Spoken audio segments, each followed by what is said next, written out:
अगला बजट आए उससे पहले काम राजस्थान की धरती पर प्रदेश की जनता के भलाई के लिए, उनके विकास को ध्यान में रखते हुए शुरू कैसे हो जाए उस सोच के साथ काम कर रहे हैं। राजस्थान की धरती पर ज़्यादा से ज़्यादा कैसे व्यापारी अपना पैसा लगाए, कैसे यहाँ के युवाओं को रोजगार मिले।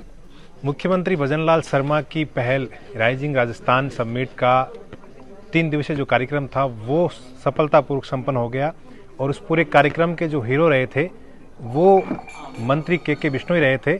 आपने देखा होगा कि सब जगह जो बाहर से जितने भी इन्वेस्टर आए थे उनके साथ में के बिश्नोई साफ तौर पर नजर आ रहे थे, उनसे बातचीत करते हुए। और राजस्थान में जो रोजगार का जो माहौल पैदा करना था उसको लेकर इनका जो कार्यक्रम था वो सफल हुआ। आज सांचौर और जालोर के दौरे पर हैं एज ए प्रभारी मंत्री। सरकार का 1 साल भी पूरा हुआ है। सर, हाल ही में आपने जो कार्यक्रम किया राइजिंग राजस्थान, उसकी सफलता के लिए सबसे पहले आपको बधाई। क्या आपको लगता है कि आने वाले समय में राजस्थान में जो रोजगार के अवसर हैं वो आप किस तरह यहाँ पर लाएंगे, और जो सबमिट किया है जालोर, सांचौर और आपके जो प्रभार क्षेत्र वाले जो जिले हैं उनके लिए खास तौर पर क्या रहेगा? देखिए, राइजिंग राजस्थान ये नाम ही खुद में अपने आप में परिभाषित है। उगता हुआ राजस्थान, बढ़ता चमकता हुआ राजस्थान। बड़ी सोच इसके पीछे रही है। प्रधानमंत्री नरेंद्र मोदी जी का संकल्प विकसित भारत का, प्रेरणा ली हमारे यशस्वी मुख्यमंत्री भजनलाल जी ने विकसित राजस्थान बनाने का। सरकार बनते ही प्रथम वर्ष के अंदर देश आज़ादी के बाद में 80 वर्ष में ये प्रथम बार हुआ जब 4,90,000 करोड़ का बजट, जमीन पर उसकी फॉलोअप प्रभारी मंत्री और प्रभारी सचिवों के द्वारा, किस तरीके से उनकी टेक्निकल सैंक्शन, फाइनेंशियल सैंक्शन हो।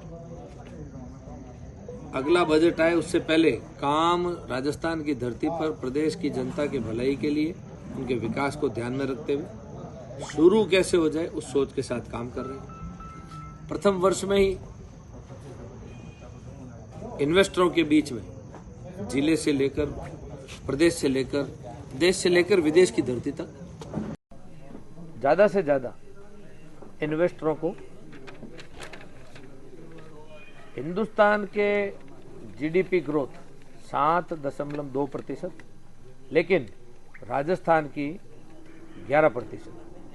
समझ में आता है आसानी से एक व्यापारी को, समझ में आता है उन बैंकों को जो व्यापारियों को व्यापार में मदद करने के लिए पैसा लगाते हैं, उन इन्वेस्टमेंट इंस्टीट्यूशंस को, ग्लोबल बैंकों को, हर तरीके से राजस्थान की धरती पर ज़्यादा से ज़्यादा कैसे व्यापारी अपना पैसा लगाए, कैसे यहाँ के युवाओं को रोजगार मिले, कैसे युवाओं को स्वरोजगार भी उत्पन्न हो, कैसे यहाँ पर आने वाले समय में भारत के नक्शे में राजस्थान एक विकसित राजस्थान के रूप में विश्व को नजर आए। इसी सोच के साथ में आदरणीय भजनलाल जी ने प्रथम वर्ष सरकार के पूर्ण हो उससे पहले जयपुर में माननीय यशस्वी प्रधानमंत्री जी के हाथों से शुभारंभ भी करवाया और केंद्र सरकार के, प्रदेश सरकार के अलग अलग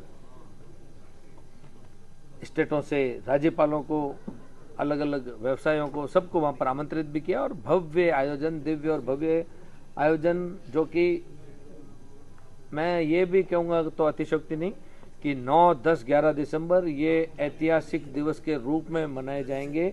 ये आने वाली पीढ़ी याद करेगी राजस्थान का सुनहरा राजस्थान बनने के लिए, राइजिंग राजस्थान बनने के लिए, बढ़ता हुआ उगता हुआ राजस्थान के लिए, आने वाली पीढ़ी के लिए ये 3 तारीखें याद रखने वाली होगी। भारतीय जनता पार्टी के कार्यपद्धति का हिस्सा मानो, घोषणा पत्र लेकर के जनता के बीच में भी जाते हैं, वादा करते हैं, उन वादों को जमीन पर कैसे उतारा जाए ये कार्यपद्धति का हिस्सा भी है। कल ही समापन सत्र में भजनलाल जी ने अगले वर्ष 35 लाख करोड़ के जो एमओयू साइन हुए हैं उनमें से जमीन पर कितने कार्य उतारे जा चुके हैं उसका रिपोर्ट कार्ड भी इन्हीं तारीखों में अगले साल लेकर के आएंगे, जनता को पूरा रिपोर्ट कार्ड पेश करेंगे। और ठीक 2 वर्ष बाद में फिर से राइजिंग राजस्थान 2 की भी घोषणा कल आदरणीय मुख्यमंत्री जी ने करी। तो मेरा ये मानना है कि आज पूरे प्रदेश में हर जिले में 1 डिस्ट्रिक्ट 1 प्रोडक्ट, ये मोदी जी की सोच को ध्यान में रख करके भी आदरणीय भजनलाल जी ने हर जिले के अंदर उद्योग हो। अभी आपने सांचौर जालोर जिले के लिए भी चर्चा करी, तो हर जिले के अंदर, उस जिले के अंदर लुप्त होती हुई कई प्रतिभाओं को ध्यान में रखते हुए वहां के कुछ लोकल उत्पादों को कैसे वापस वैश्विक बाजार से जोड़ा जाए, इन सब बातों का ख्याल आदरणीय मोदी जी भी रख रहे हैं, हमारे मुख्यमंत्री भजनलाल जी भी रख रहे हैं, और हम पार्टी के जो कार्यकर्ता के रूप में काम कर रहे हैं सभी लोग इन सब चीजों को ध्यान में रख के ही इस राइजिंग राजस्थान को सफल बनाने में लगे हुए। सरकार का 1 साल पूरा हो गया है, आप जश्न मना रहे हैं, लेकिन सांचौर की कुछ समस्या हैं, आपने यहाँ के कार्यकर्ताओं से सुनी होगी। अधिकारियों को आपने क्या दिशा निर्देश दिए आने वाले समय में ताकि आम जनता को राहत मिल सके? देखिए, जब भी प्रभारी मंत्री के दायित्व के हिसाब से यहाँ पर आते हैं, कार्यकर्ता मिलते हैं, आम जनता भी मिलती है, अलग अलग कामों की जानकारी हमारे संज्ञान में लाई जाती है। यदि कोई सार्वजनिक जनहित का कोई कार्य है वो संज्ञान में लाया जाता है तो बिल्कुल हम अधिकारियों को उस कार्य को तुरंत प्रभाव से कैसे सुचारू बनाया जाए, जनता के लिए कैसे सुविधाजनक माहौल यहाँ पर बना हुआ रहे, उसके लिए हम सदैव तत्पर भी रहते हैं और ये हमारा नैतिक दायित्व भी है। बिल्कुल।